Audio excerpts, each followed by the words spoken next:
पक्षी आते और चहकते, फलों का रस पीते और प्रसन्न रहते थे। वो पेड़ पंछियों का सहारा था। पेड़ बहुत ही बड़ा था। पेड़ के आसपास का वातावरण बहुत ही खुशहाल था। एक दिन हवा के झोंके के साथ एक पतंग पेड़ की शाखा से लटक गई। उसके पीछे पीछे दौड़ते हुए एक छोटा सा प्यारा सा लड़का आया। वो पतंग को निकालने की कोशिश कर रहा था, लेकिन उसके नन्हे हाथ उस पतंग तक नहीं पहुंच पा रहे थे। वो पतंग निकालने के लिए बहुत उछल कूद कर रहा था, लेकिन पतंग तक उसके हाथ नहीं पहुंच पा रहे थे।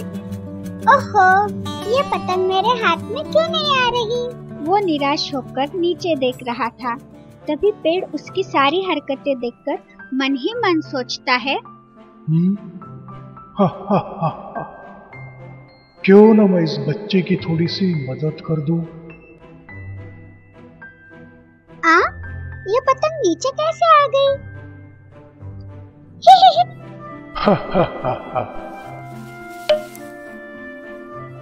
उस दिन के बाद से उन दोनों में गहरी दोस्ती हो जाती है।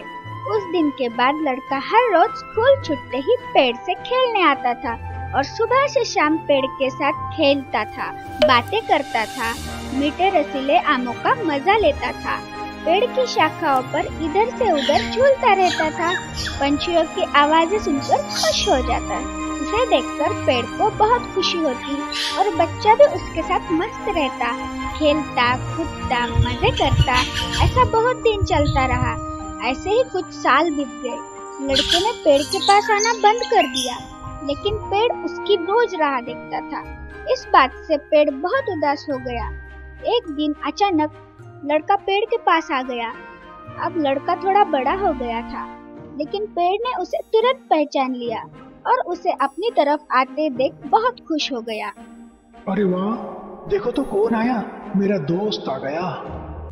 कितने दिन हो गए मेरे दोस्त, तुम मेरे साथ खेलने नहीं आए।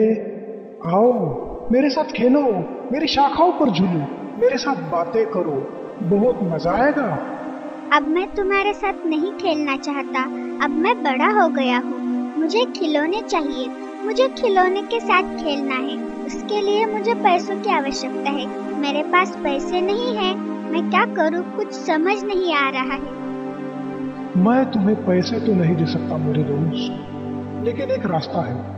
तुम मेरे सारे आम तोड़ दो और उसे बाजार में बेचकर उन पैसों से खिलौने खरीद लेना। हाँ, ठीक है। लड़का बहुत खुश हो जाता है और खुश होकर सारे आम तोड़कर वहाँ से चला जाता है और पेड़ भी उसे देखकर मुस्कुरा देता है। बहुत दिन हो गए, लड़का नहीं आया। इस वजह से पेड़ फिर उदास होता है और लड़के की राह देखता है। वह लड़का अब एक आदमी बन गया है। उसे सामने से आते देख पेड़ बहुत खुश हो जाता है। बहुत दिनों के बाद तुम्हें देखकर बहुत खुशी हुई मेरे दोस्त। तुम कितने बड़े हो गए हो। आओ मेरे साथ खेलो, बातें करो। मैं तुम्हारे साथ नहीं खेल सकता। अब मेरे पास इतना समय ही नहीं है। अब मेरी शादी हो चुकी है, बच्चे हैं, मुझे उनके लिए कुछ करना है। मेरे पास घर नहीं है, मुझे एक घर चाहिए। मैं क्या करूं? क्या तुम मेरी मदद कर सकते हो? मैं तुम्हें घर तो नहीं दे सकता मेरे दोस्त, लेकिन तुम मेरी ये शाखाएं काटकर इसे घर बनाने के लिए इस्तेमाल कर सकते हो। तुम ये मेरी सारी शाखाएं काटकर ले जाओ, इससे तुम्हारा घर बन जाएगा। अरे हाँ दोस्त, ये तो मैंने सोचा ही नहीं था। सच में इससे मेरा घर बन जाएगा। आदमी ये सुनकर प्रसन्न होता है और मन में थोड़ा भी संकोच न करते हुए सारी शाखाएं तोड़ने लगता है।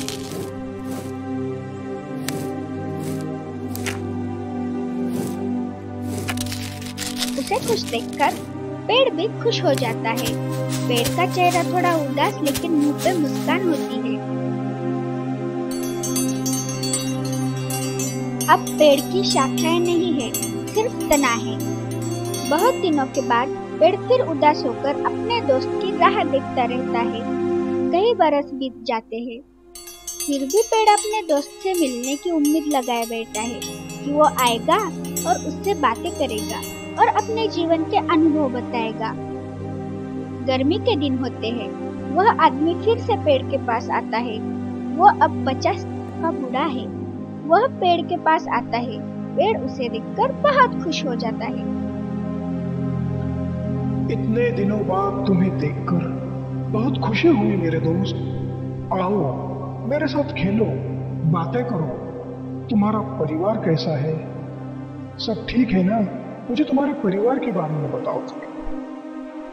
मैं बहुत दुखी हूँ मेरे दोस्त। मुझे मेरे परिवार वालों ने छोड़ दिया है,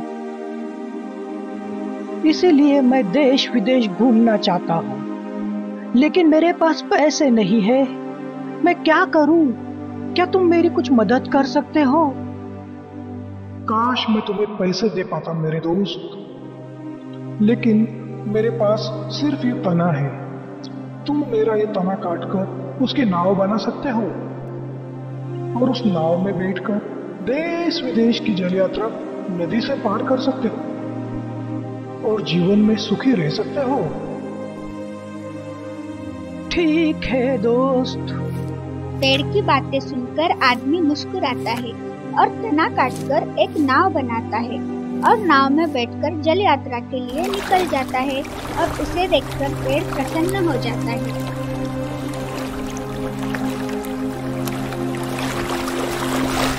अब पेड़ की जड़ें ही बाकी है।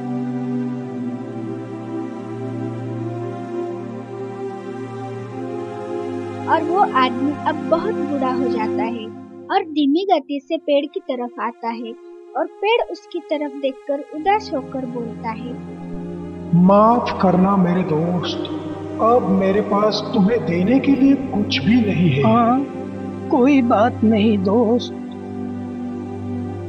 यहाँ तक कि मैं तुम्हें खाने के लिए आम भी नहीं दे सकता मेरे दोस्त। मैं अब बूढ़ा हो चुका हूँ, अब मैं आम नहीं खा सकता। मेरे पास अब बड़ी बड़ी शाखाएं भी नहीं रही जिन पर तुम झूल सको, खेल सको। कोई बात नहीं दोस्त, अब बुढ़ापे के कारण मैं उन पर चढ़कर खेल भी नहीं सकूंगा। अब मेरे पास तुम्हें देने के लिए कुछ भी नहीं है मेरे दोस्त। मेरे पास सिर्फ ये बेकार जड़ें ही बची है।